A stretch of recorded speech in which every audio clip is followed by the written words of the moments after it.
on. I think it's a bit brighter. Morning, Luke.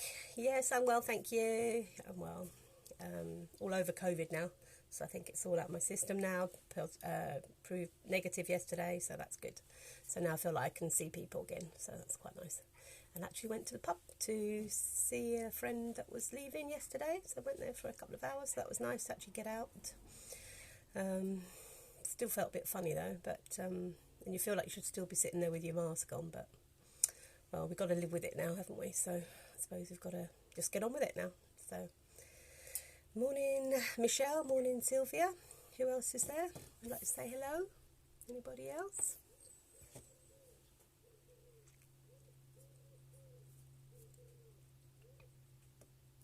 Lent.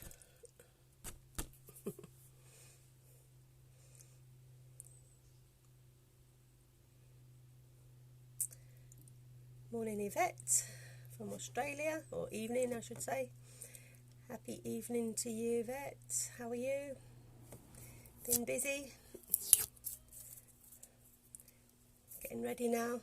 I suppose you're going into spring now in Australia. It's your springtime now. Morning Claire, how are you? So yes, in Australia you'd be going to spring now, won't you? Yes, I know. I saw friends of ours live in Perth, and one of their friends put on that the beach was really cold and frosty, and it just looked like a nice sort of autumnal sort of morning here, but they found it absolutely freezing. It always makes me laugh. They're so used to such hot weather. Yeah, so it's just spring. Yeah. So you're coming into tulip season now, and we're just going into the depths of our autumn now. So, yeah, it doesn't feel like autumn. We haven't really had any much of a summer, really, but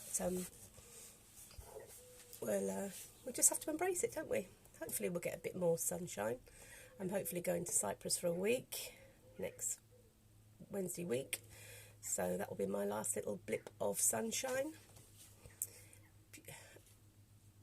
It is cold, is it? I bet it's not as cold as England. You find it cold, I'm sure, but overcast, Bray, Wicklow, yeah. It's been overcast here in Buckinghamshire for the last month. I don't think we've had one full day of sunshine. It's been really awful. Really, really awful. Yeah, I'm feeling much better, Yvette, thank you. Yeah, I think I'm all over the COVID now, so let's hope it's all out of my system now. Proved negative yesterday. I went out for a little while yesterday, so yeah. Yes, I'm feeling much better. Thank you, everybody. It's just it was a funny virus, and obviously, well, a very dangerous virus for a lot of people. But being double vaccinated obviously makes a big difference. So yeah, feeling much better. So are we all ready to do? I'm going to do. I was debating whether to do it in an arrangement. I would an arrangement in a cube. This is my lovely speckly cube. I got this from an Oxfam shop for £4, and it's really lovely. It's probably 2, 4, 6, 1, 2, 3, 4. It's about 5 inches across. It's just a nice size for a hand-tied arrangement to put it in. Or you could do obviously in Oasis, but we're all trying to use less Oasis now. So you can put your chicken wire, get a crunched up chicken wire and put that in like I did with your other arrangement the other day.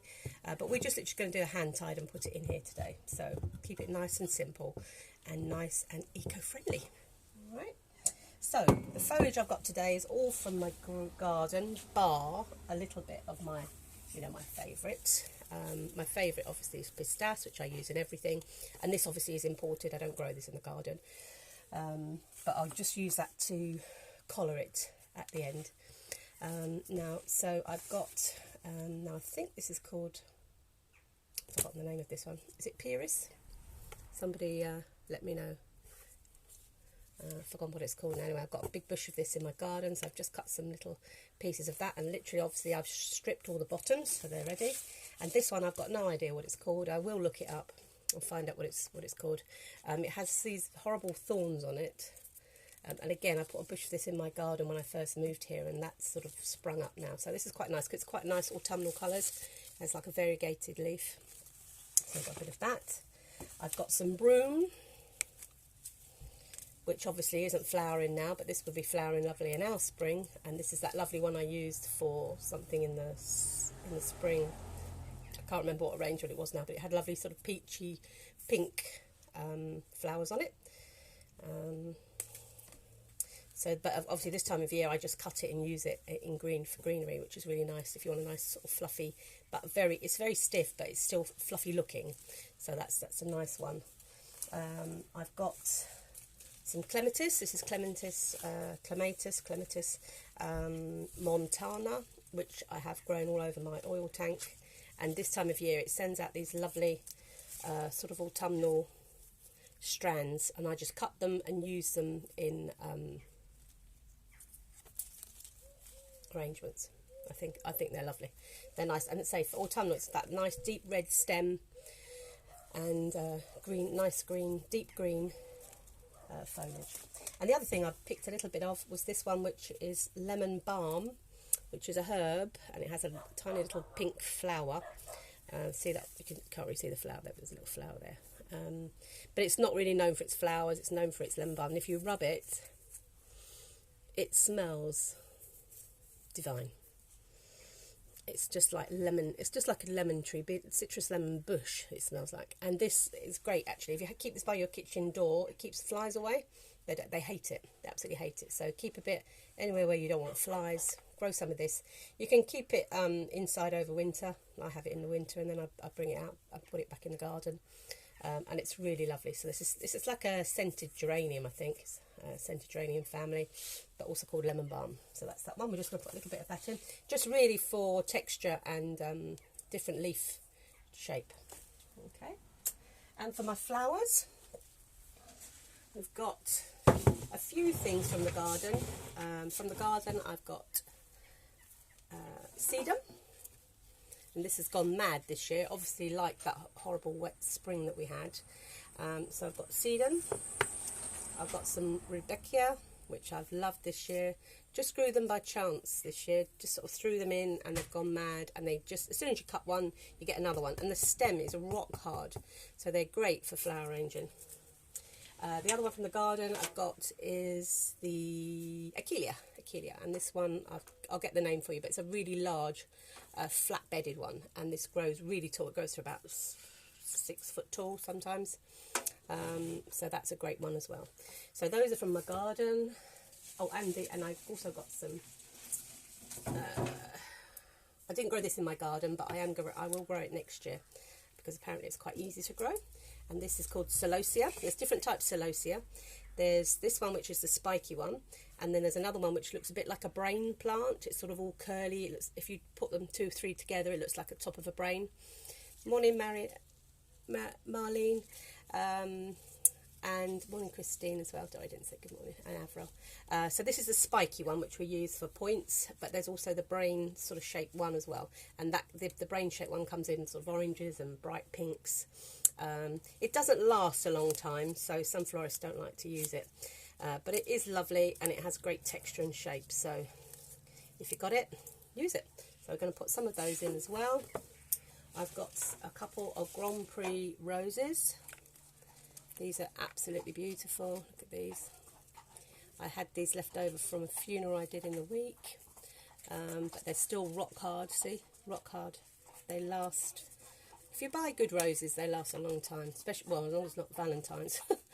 They don't seem to last as long at Valentine's. When you want them, hundreds of them, they don't seem to last as long. But any other time of the year, they're brilliant. See how big that's still really a bud. It hasn't really opened up.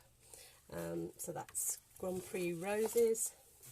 And then I've just got some nice, these are like lime green roses. I'll get the name of these. I did order these from the Dutchman. And these again are really tight. See, these are really tight buds, so they will pop open and look almost like a peony rose. And then I've also got a couple of different types of chrysanth blooms. These are my favourite. You know, there's Byzantine ones that I love. This is another version of the Byzantine chrysanth, and the lime green Kermit coloured one as well. Okay. And then I've also got a little bit of Lysianthus, which I will get another one because I've only got one in there, and that's not going to go very far. So let's put these back in the bucket. and we'll pull them out as we use them.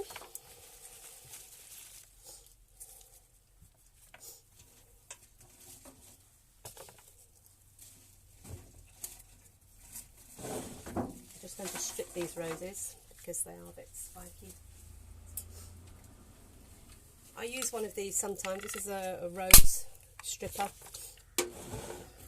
and just do it gently, just once, just to get rid of the thorns. You don't want to damage the stem. You want a nice clear stem. So, and you just put it on. It has a little hole here. You put the hole around the stem and just pull it. Okay. I think the oops. Oh no, she's broken it now. That's good. Have to get another one.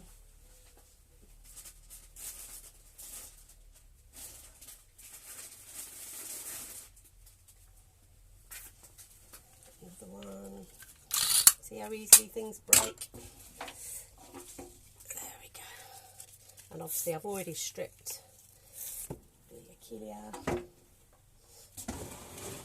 We will strip these as well so they're done ready. Because you want everything ready really when you do a hand tied, obviously. So we're just going to keep the top couple of leaves. Get rid of everything else.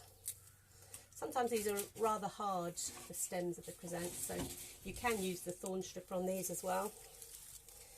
I do use that sometimes on these. And so you get a nice clean stem. Morning Francine, morning Mark, morning Alvaro. I think I said good morning to her. Morning Judith. If I haven't said good morning, I do apologise. You pop along when I'm busy doing things. So, let's get started.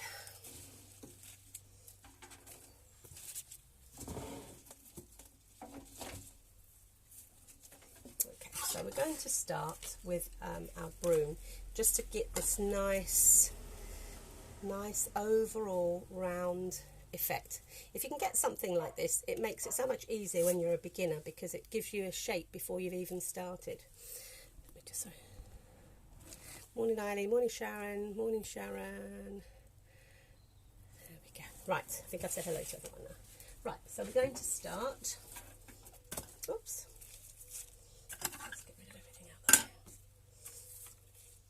We're going to start with our Prix rose in the middle. So just sort of put it in the middle and put the foliage around the stems. So I'm just holding it gently. I tend to hold in my left hand and feed with my right hand, but everybody's different. Now remembering the height of the vase, we don't want to go too big. We're not making a massive hand tie today. We're just making a small one to put into the vase. So I'm going to lay across now my Achillea and putting in a bit more foliage as we go. I've just put a couple of different stems for texture. You can put a bit of your Montbriche, not Montbriche, the Clematis, I think it's Montana, Clematis Montana. And then just build through. So we're going to put one of our spikes in now. And a bit more greenery. So I'm not going to put a spike in it, I'm just going to give another roundy effect.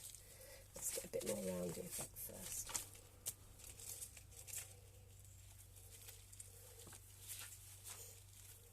Here we go, the rose. So you're going from left to right. You get rid of the leaves as well on the roses if you like. You don't really want anything in here because otherwise it just creates problems with mildew, and you want the flowers to breathe a little bit. So now the next one is a sedum, just going on top, turning it. I think we'll have our green bloom. Again, we'll just put in a few more bits of greenery. You want lots of different textures, that's your main thing here. Where have we got the other bit of? So we're just moving around.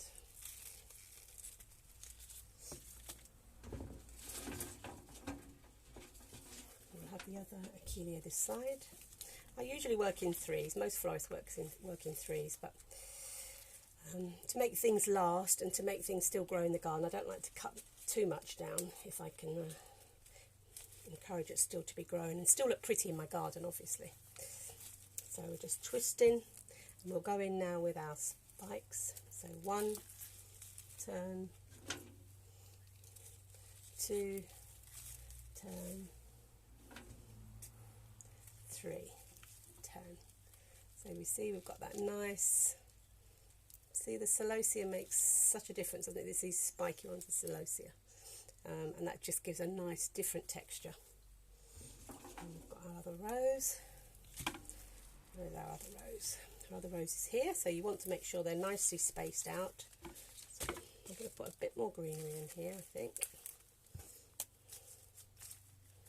before I put my rose. And I've put my rose, twist it around again, and we'll put a bit of our lemon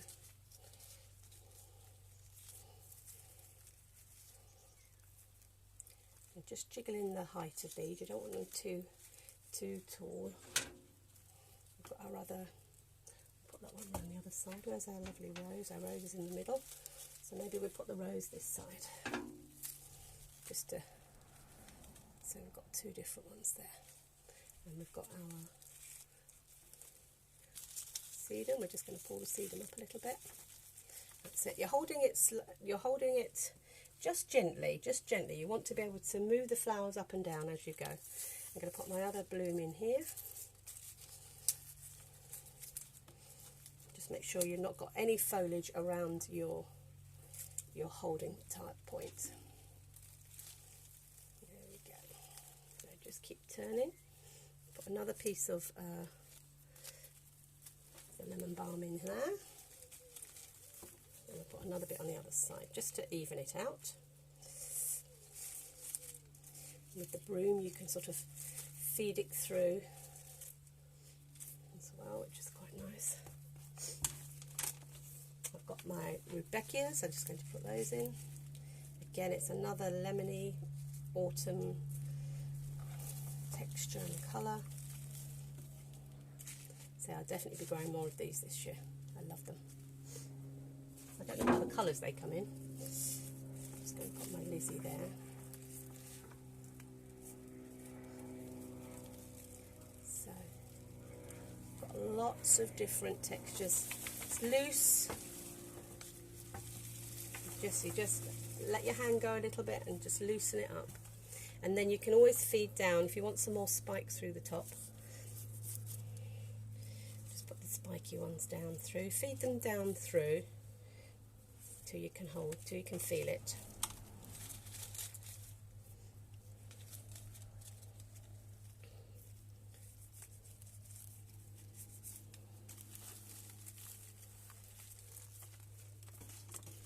Put some more of the Clematis all the way around the edge.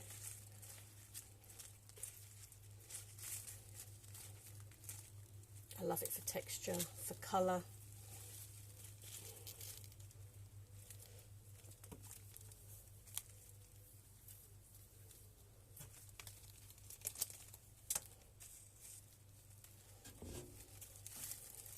Just as another dimension. Look at that, how pretty it is. So see how that's looking? So you see my rose in the middle now, it's sort of sunk a little bit, so we'll just pull that up. So if you're just holding it gently, you can pull the flowers up. If you've lost any or any have gone a bit low, just bring them up.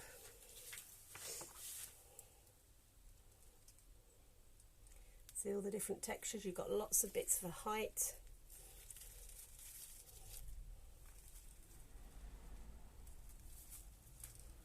I must hold mine too tight, can never feed bits in. Yeah, you will get better. It's just practice, honestly, it's just practice. See, all of these, they look really tight, but in actual fact they are quite loose and there's lots of space. So you just have to learn to let your hand go a little bit. Don't let it go, obviously, altogether, otherwise it'll all fall apart. But yes, just practice. Practice with cheap bunches from the supermarket, and you'll be surprised how good you get at it.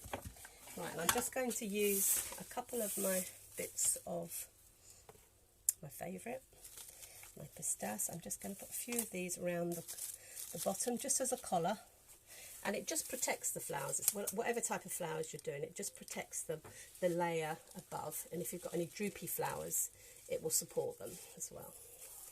So we just put in the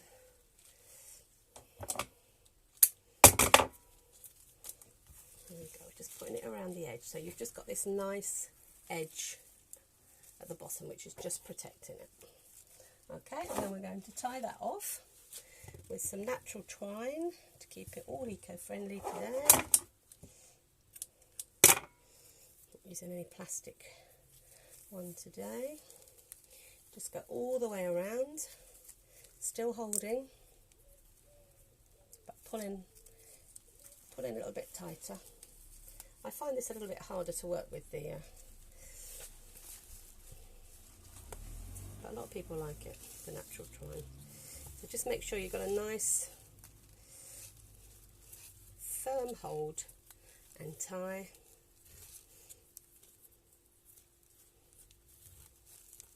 That off, and there's your bunch.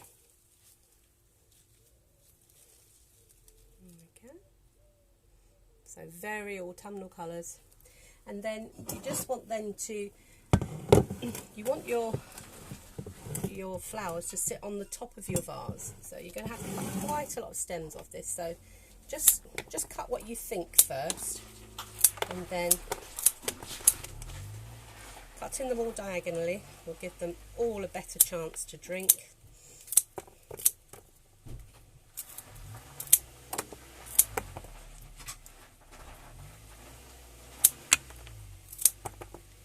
No, I probably won't be able to cut through the stems of the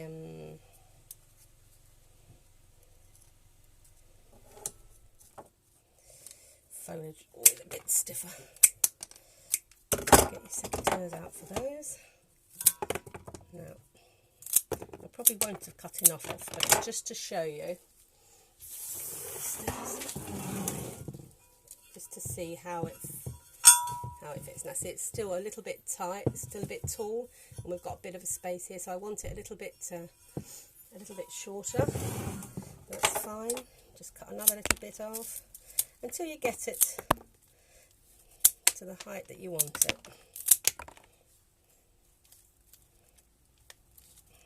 Oh, some of the stems are really stiff today. It's the Achillea, that is. Having trouble cutting through. I'll just use my secateurs. I'll put all the foliage on when I put a picture on. I can't remember all the names, I'm dreadful with names. You can just tap it a little bit, loosen it up a little bit. Put it in.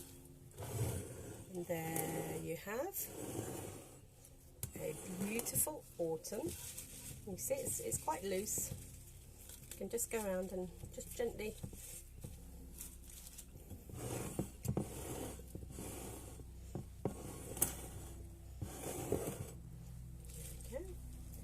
pull the broom through. You can just separate it a little bit so you've got lots of nice spikes. There we go. Beautiful, wild and natural. Oh, that's lovely. That's just the sort of look we're going for here, isn't it? Autumn colours. And just a simple hand tie. As I say, you could do it with the scrunched up chicken wire in here, and then just feed it all through like an arrangement, or you can do a hand tie. But if you haven't done many hand ties, then practice with your hand ties. They do get easier, you just have to practice. I've been doing them a long time, so and I still make mistakes. Everybody makes mistakes. No one's perfect at anything, and sometimes you think, oh, I've got enough greenery. In actual fact, I probably could have used a bit more greenery in there, but you know, you get to realise how much you need after a while. See, this one's poking down a bit, but that's fine. You can just push it up, feed it through a bit. Just make sure that all of your foliage is in water. So you're going to fill the water up to here. What would be nice as well, you could use some of those glass. Have you got any glass pebbles? They would look nice in here if you had sort of nice orange pebbles. You could also use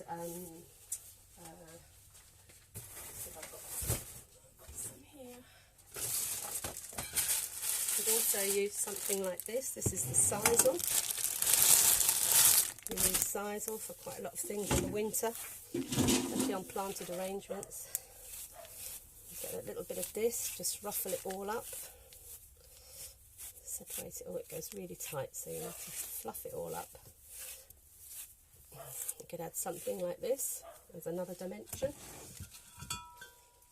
Just wrap that around the bottom and put that into your vase.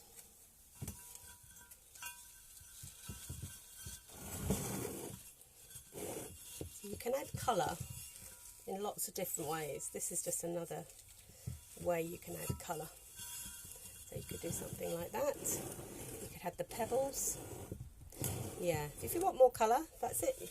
I mean, this comes in every colour under the sun, and this is called sisal.